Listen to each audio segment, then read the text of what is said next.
হরে কৃষ্ণ। সকলকে আবারও কৃষ্ণ প্রীতি শুভেচ্ছা জানিয়ে আমাদের খুব সুন্দর একটি প্রোগ্রাম আগামী 30 তারিখ আসছে অক্ষয় তৃতীয়া। সেই অক্ষয় তৃতীয়ার উপর বিশেষ দৃষ্টিপাতমূলক অনুষ্ঠান আপনাদেরকে স্বাগতম জানাচ্ছি। আজ আমরা এই অক্ষয় তৃতীয়া কি, কেন এবং কিভাবে আপনারা পালন করতে পারেন সেই বিষয় নিয়ে এখানে আলোচনা হবে। আপনারা অত্যন্ত মনোযোগ দিয়ে শ্রবণ করবেন। তো চলুন শুরু করি। শুরুতে ছোট্ট একটি অনুরোধ, যারা চ্যানেলে প্রথমবার এসেছেন অবশ্যই চ্যানেলটি সাবস্ক্রাইব করতে ভুলবেন না। ভালো লাগলে ভিডিওটি অবশ্যই লাইক এবং শেয়ার করবেন। তো চলুন শুরু করি। নমো ওম বিষ্ণুপাদায় কৃষ্ণ পৃষ্ঠায় ভূতলে শ্রীমতে ভক্তি বেদান্ত স্বামিনীতি নামিনে। নমস্তে সারস্বতী দেবী গৌরবাণী প্রচারিণে নির্বিশেষ শূন্যবাদী পাশ্চাত্য দেশতারিণে। বাঞ্ছা কল্পতরুর্ভশ্চ কৃপা সিন্ধু বেবচ পতিতানাং পাবনেভ্যো বৈষ্ণবেভ্যো নমো নমঃ। जय अनंत कोटि वैष्णव वृंद की जय, शिला प्रभुपाद की जय, निताय गौर सीतानाथ प्रति प्रमानंदे हरिबल। हरे कृष्णा कृष्ण कृष्ण हरे हरे, हरे राम राम राम हरे हरे। तो सकल के धन्यवाद। आबारो शुरू करते जाच्छी आमादेर अक्षय तृतीया विषयक विशेष दृष्टिपातमूलक आलोचना अनुष्ठान। अक्षय तृतीया सम्पर्के আমরা দুটি গ্রন্থে স্পষ্ট করে দেখতে পাই। একটি হচ্ছে মৎস্য পুরাণে, আরেকটি হচ্ছে আপনার পদ্ম পুরাণে।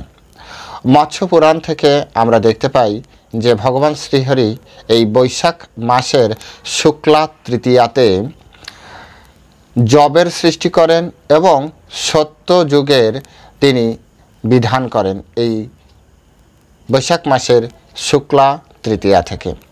এই দিনে ভগবান আপনার যে পবিত্র আমাদের যে গঙ্গা পবিত্র সলীলা সুরধনী গঙ্গাকে এই ব্রহ্মলোক থেকে ধরাধামে অবতরণ করিয়েছিলেন। অর্থাৎ ভগবান বামন রূপে তিনি কী করেছিলেন, ধরাধাম থেকে এই বৈশাখ মাসের শুক্লা তৃতীয়াতে তিনি এই মর্তলোকে নিয়ে এসেছেন। আর গঙ্গার কৃপায় আজ লাখো কোটি ভক্ত অভক্ত সকলে তার স্পর্শে এসে পবিত্র হচ্ছে। তো ভগবান একটি বিশেষ কৃপা যে গঙ্গা এই দিনে অর্থাৎ আপনার বৈশাখ মাসের শুক্লা তৃতীয়াতে গঙ্গা অবতরণ করেছে। তাই প্রতি বছর এই বিশেষ দিনটি অত্যন্ত গুরুত্বপূর্ণ। যেমন প্রতি 4 বছর অন্তর কুম্ভ মেলা হয়, একটি বিশেষ তিথিতে কুম্ভের প্রভাব তৈরি হয়, অমৃতের প্রভাব তৈরি হয়। ঠিক একইভাবে বৈশাখ মাসের শুক্লা তৃতীয়াতে যেহেতু গঙ্গা এই পৃথিবীতে অবতরণ করেছিলেন, তাই এই দিনটি অত্যন্ত পবিত্র সময়, পবিত্র দিন বলে অত্যন্ত গৃহীত হয়। এবং এই তিথিতে যদি গঙ্গা স্নান করা হয় সেটি ভগবত ধাম যাওয়ার জন্য অত্যন্ত প্রশস্ত একটি রাস্তা। তাই প্রত্যেকেরই উচিত এই তিথিতে গঙ্গা মাতার বিশেষ কৃপা প্রাপ্তির জন্য অবশ্যই যে যেখানে আছেন, যদি পাশে গঙ্গা দেবী প্রবাহিত হয় তাহলে অবশ্যই গঙ্গা স্নান করবেন। যদি কারো গৃহের পাশে গঙ্গা দেবী প্রবাহিত না হয় তো ঘরে কমসে কম সনাতন ধর্ম অবলম্বী হিসেবে আপনাদের অবশ্যই গঙ্গা দেবী রয়েছে। তো প্রত্যেকে গঙ্গা দেবীকে প্রণামপূর্বক শ্রদ্ধাপূর্বক সেই গঙ্গা দেবীকে মাথায় ধারণ করবেন। এটি প্রত্যেকটা সনাতনীদের জন্য বিশেষ কর্তব্য।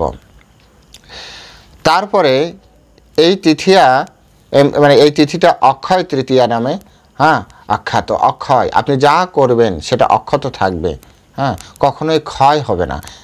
আপনি যত বেশি পারেন ভগবদ গীতা পড়তে পারেন, ভাগবত কথা শ্রবণ করতে পারেন, ভাগবতম পড়তে পারেন, আপনি কাউকে দানও করতে পারেন।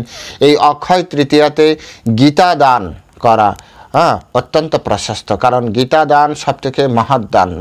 মহৎদানম অন্নদানম মহৎদানম গীতা দানম বিদ্যা দানম অতঃপরম। অর্থাৎ বিদ্যা মানে বিদ্যার ভিতর শ্রেষ্ঠ হচ্ছে কি গীতা বিদ্যা, গীতার বিদ্যা, কারণ ভগবানের মুখনিসৃত বাণী। তাই এই বিদ্যা দান করা হচ্ছে অন্নদানের থেকেও শ্রেষ্ঠ। তাই আপনি এই বৈশাখ মাসের শুক্ল তৃতীয়াতে যত বেশি পারেন গীতা দান করতে পারেন।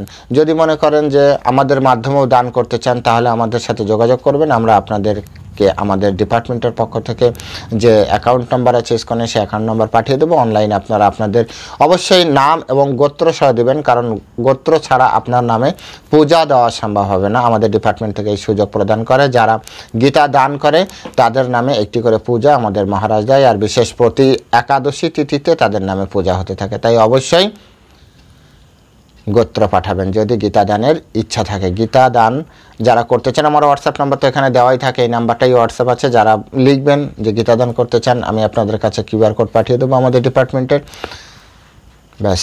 আর অবশ্যই নাম, পুরো ঠিকানা এবং গোত্রটা অবশ্যই দেবেন। তারপরে আছে যে আপনি এই দিনে জবের যেহেতু সৃষ্টি হয়, তো জবের সৃষ্টি হওয়ার কারণে এই দিনে জব সহ ব্রাহ্মণকে আপনি কিছু দান করতে পারেন, অন্নদ্রব্য বিভিন্ন কিছু দান করতে পারেন। তবে জবটা থাকা গুরুত্বপূর্ণ, জব দান করা খুব গুরুত্বপূর্ণ। তারপর বলেছিলাম এটি গেল মৎস্যপুরাণ থেকে প্রাপ্তি। এরপরে এসছে আপনার পদ্মপুরাণ থেকে। তো পদ্মপুরাণে বরাহদেব এবং আপনার পৃথিবী মাতা এনাদের ভিতরে যে কথোপকথন হয়েছিল এ বিষয়ে বিস্তর কথোপকথন রয়েছে আপনার বরাহ পুরাণে। আমি দেখেছি বিস্তর কথোপকথন, পুরো বরাহ পুরাণটাই হচ্ছে আপনার ভগবান বরাহ দেবের কথোপকথন এবং ধরিত্রী মাতার প্রশ্ন, সেই প্রশ্নের উত্তরে তাদের কথোপকথন হচ্ছে।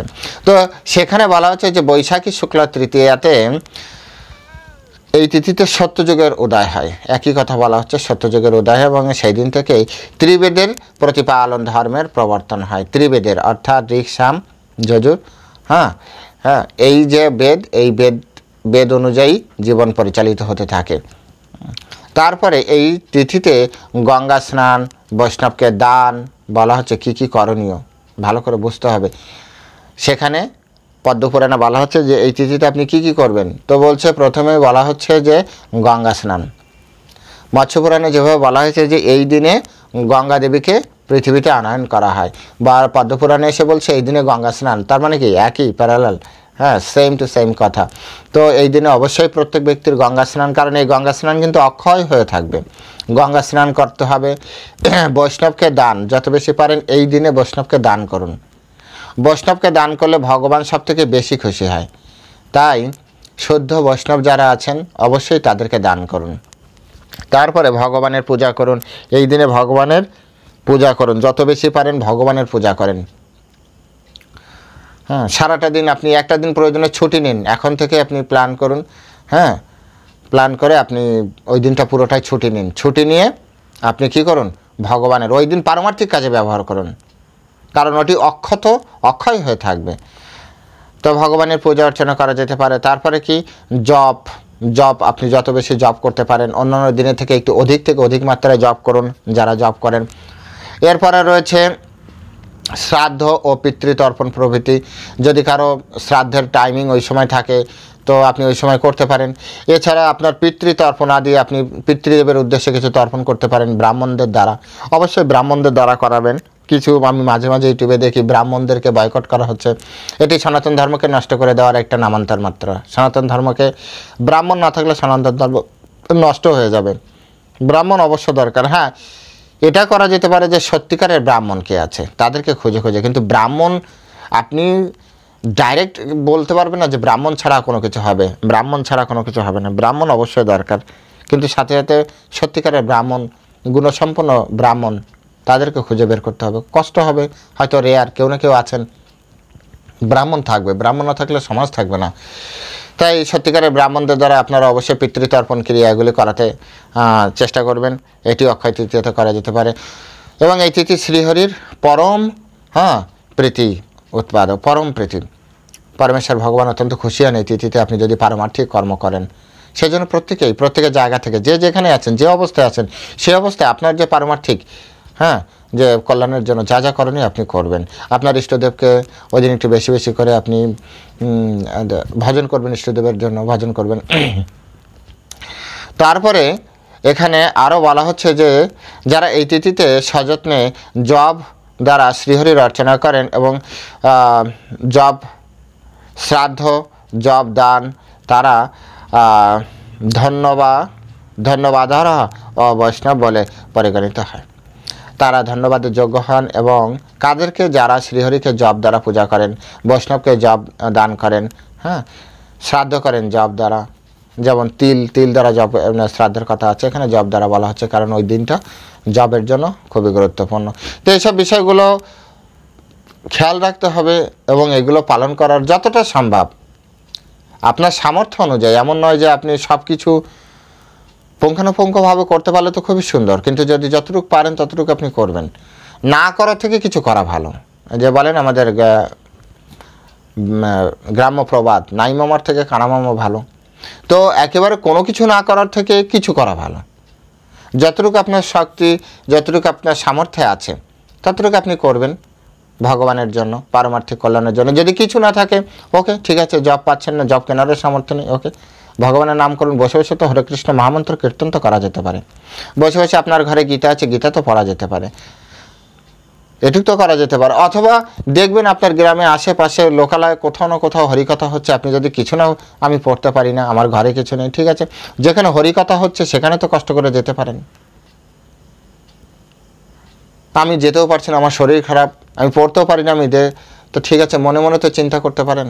তথাপি ভগবানের চিন্তায় সারাদিন থাকার চেষ্টা করুন। সারাদিন কি পারবো না, তো যতটা সময় বেশি পারা যেতে পারে ততটা করা যেতে পারে। হ্যাঁ, অজুহাত দিলে অনেক অজুহাত দেওয়া যেতে পারে, কিন্তু যদি বিষয়টি একটু অন্যভাবে দেখা হয় যে না, আসলে আমার কিছু করা উচিত, আজকের দিন অত্যন্ত গুরুত্বপূর্ণ দিন, তিথিটি অত্যন্ত গুরুত্বপূর্ণ তিথি, তো আমি কিছু করব, সেই হিসেবে আপনি করতে পারেন। এরপরে এখানে খুব সুন্দর একটি বিষয় বলা হচ্ছে যে উৎকলখণ্ডে বর্ণিত আছে যে শ্রী জগন্নাথ দেব মহারাজ ইন্দ্রদ্যুম্নকে বৈশাখ মাসের শুক্লা তৃতীয়া তিথিতে সুগন্ধি চন্দন দ্বারা জগন্নাথের অঙ্গে লেপন করতে নির্দেশ দিয়েছিলেন। যে ভগবানের শরীরে যে আপনার যে চন্দন দ্বারা লেপন করা হয়, এই অক্ষয় তৃতীয়া থেকে শুরু হয়, যেটা অ্যাকচুয়ালি আমাদের গৌড়ীয় ধারায় হচ্ছে মাধবেন্দ্র পুরী প্রভুপাদের সাথে যুক্ত আছে। কিন্তু এখানে আমরা দেখছি যে আপনার হচ্ছে জগন্নাথের ওখান থেকে প্রথম শুরু হয়েছে, উৎকলখণ্ডে জগন্নাথের থেকে প্রথম শুরু হয়েছে। এবং যেদিন আদেশ হয়েছিল ইন্দ্রদ্যুম্ন মহারাজ কিন্তু সত্যযুগের ব্যক্তি, তো ইন্দ্রদ্যুম্ন মহারাজের উপরে যখন আদেশ হয়েছিল তখন ছিল বৈশাখী শুক্লা তৃতীয়া।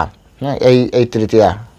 হ্যাঁ, তো দেখুন একবার কত কানেক্টেড, তো এই দিনটা কত গুরুত্বপূর্ণ। অর্থাৎ এই অক্ষয় তৃতীয়া পরমেশ্বর ভগবানের মহান ঘটনা এই অক্ষয় তৃতীয়াতে ঘটেছেন। এবং চৈতন্য চরিতামৃতে যেটা বলছিলাম, যে চৈতন্য চরিতামৃতে চৈতন্য মহাপ্রভুর গুরুদেব ঈশ্বরপুরী প্রভুপাদ, এবং ঈশ্বরপুরীর যে গুরুদেব তিনি হচ্ছেন মাধবেন্দ্রপুরী। এই মাধবেন্দ্রপুরী তিনি বৃন্দাবনে থাকতেন এবং তার ইষ্টদেব ছিলেন গোপাল। হ্যাঁ, তিনি গোপালের আরাধনা করতেন। এই গোপাল একদিন স্বপ্নাদেশ করেছিল। সেই স্বপ্নাদেশে তিনি বলছিলেন যে আমার শরীর গরমে অত্যন্ত কষ্ট পাচ্ছে, তো আমার শরীরে চন্দন লেপন করো, তুমি মলয় পর্বত থেকে সুগন্ধি চন্দন এনে আমার শরীরে লেপন করো। এবং পরবর্তীতে মাধবেন্দ্রপুরী অনেক কষ্ট করে, বৃদ্ধ মানুষ, হ্যাঁ, তখন অনেক বয়স হয়ে গিয়েছিল, তো সেই অবস্থায় তিনি চলে গিয়েছিলেন ধীরে ধীরে বিভিন্ন সেই যে এখনকার মতো ট্রেনের যাত্রা নয়, গাড়ির যাত্রা নয়, বা প্লেনের যাত্রা নয়, পায়ে হেঁটেই যাত্রা করতে হতো। পায়ে হেঁটে ধীরে ধীরে তিনি মলয় পর্বত থেকে রাজার সাথে কথোপকথন করে তার ইসের মাধ্যমে অর্ডারে এবং তার সহযোগিতায় তিনি মলয় পর্বত থেকে চন্দন সংগ্রহ করেছিলেন। এবং তিনি রেমুনা দিয়ে আসছিলেন। হ্যাঁ, রেমুনা দিয়ে আসার পরে রেমুনাতে আপনারা জানেন যে গোপীনাথ আছে, হ্যাঁ, ক্ষীরচোরা গোপীনাথ। তো ওখানে আসার পরে আবার মাধবেন্দ্রপুরী প্রভুপাদকে ভগবান স্বপ্নে দেখালেন যে তুমি আর অনেক কষ্ট হয়ে যাচ্ছে, তুমি এক কাজ করো, তুমি গোপীনাথের গায়ে এই চন্দন বেটে গোপীনাথের গায়ে লাগাও। হ্যাঁ, মনে রাখবে আমি এবং গোপীনাথ অভিন্ন, অর্থাৎ ভগবানের লীলা এবং রসভেদে ভগবানের অনেক রূপ হতে পারে, কিন্তু স্বয়ং ভগবানই, তত্ত্বগতভাবে ভগবানই একই। তাই গোপীনাথ গোপাল সবাই একই। তো তখন মাধবেন্দ্রপুরী প্রভুপাদ তখন তিনি ওই গোপীনাথের গায়ে সেই যে কি বলে চন্দন লাগিয়েছিলেন। তো সেটি অক্ষয় তৃতীয়া থেকেই শুরু হয়েছিল, যেটাকে পরবর্তীতে চন্দন যাত্রা হিসেবে 1 মাস, প্রায় 1 মাস চলতে থাকে। এই চন্দন যাত্রাটা। তো কর্পূর দিয়ে এই চন্দনকে ভগবানের শরীরে সুন্দরভাবে লেপন করা হয়। তো এভাবে পরমেশ্বর ভগবান এই বিভিন্ন লীলা এই অক্ষয় তৃতীয়াতে করেছিলেন। তো এখন আমাদের ভক্তদের কিভাবে কি করা উচিত, ভক্তদের আগেই বলেছি, মাঝখানে বলতে বলতেই এসেছি যে এই দিনে আমাদের যা করব সেটি অক্ষয় হয়ে থাকবে। আমরা যদি কারোর সাথে ঝগড়া করি সেটিও কিন্তু অক্ষয় হয়ে থাকবে। আমরা যদি কারোর সাথে রাগারাগি করি, হিংসা করি, সেটিও অক্ষয় হয়ে থাকবে। অর্থাৎ যত ধরনের নেগেটিভ আচরণ আছে তাও কিন্তু অক্ষয় হয়ে থাকবে। তো সবথেকে উত্তম যে নেগেটিভ কোনো কিছুকে স্টোর করার থেকে, সেটাকে ফিক্সড করার থেকে আমরা ভালো কিছু করি, আমরা পজিটিভ কোনো কিছু করি। এই দিনে যত বেশি পারি আমরা গঙ্গা স্নান করতে পারি, এই দিনে আমরা অধিক মালা সংখ্যায় আমরা জপ করতে পারি, এই দিনে আমরা সাধুসঙ্গ করতে পারি, এই দিনে আমরা গীতা পড়তে পারি, ভাগবতম পড়তে পারি, চৈতন্য চরিতামৃত পড়তে পারি, এই দিনে আমরা ভগবানকে পরিক্রমা করতে পারি, আমরা তীর্থ ভ্রমণ করতে পারি, এই দিনে আমরা ভাগবত কথা শ্রবণের জন্য আমরা সব জায়গায় যেতে পারি, এই দিনে আমরা গীতা দান করতে পারি, জল দান করতে পারি, এই দিনে আমরা অন্নদান করতে পারি, এই দিনে আমরা বৈষ্ণবকে কোনো কিছু দান করতে পারি। এই দিনটি আপনি যত পজিটিভ, যত ভালো দিক আছে, এই দিনে আপনি পিতৃত্ব অর্পণ করতে পারেন পিতৃদেবের উদ্দেশ্যে, যদিও হয়তো না শ্রাদ্ধের সময় না বাৎসরিক সময়, তথাপি আপনি পিতৃদেবের উদ্দেশ্যে ব্রাহ্মণকে ডেকে আপনি কোনো কিছু করতে পারেন। এগুলি সবই অত্যন্ত মঙ্গলজনক। ভগবানের সেবা পূজা, বারবারই বলা হচ্ছে, যতটা বেশি আপনি ভগবানের সাথে কানেক্টেড থাকতে পারেন এই দিনটি অতি উত্তম। এই দিনে যা করবেন সেটি শুধু এইটা মাথায় রাখেন, তিথির নামই অক্ষয় তিথি। তো যা করবেন অক্ষয় হয়ে থাকবে, আপনার সমস্ত কার্যক্রম অক্ষয় হয়ে থাকবে। তো আজ এ পর্যন্তই। সকলে ভালো থাকবেন এবং শুভ অক্ষয় তৃতীয়া আপনারা সুন্দরভাবে অক্ষয় তৃতীয়া পালন করবেন, উদযাপন করবেন। হরে কৃষ্ণ। জয় শিলা প্রভুপাদ কি জয়।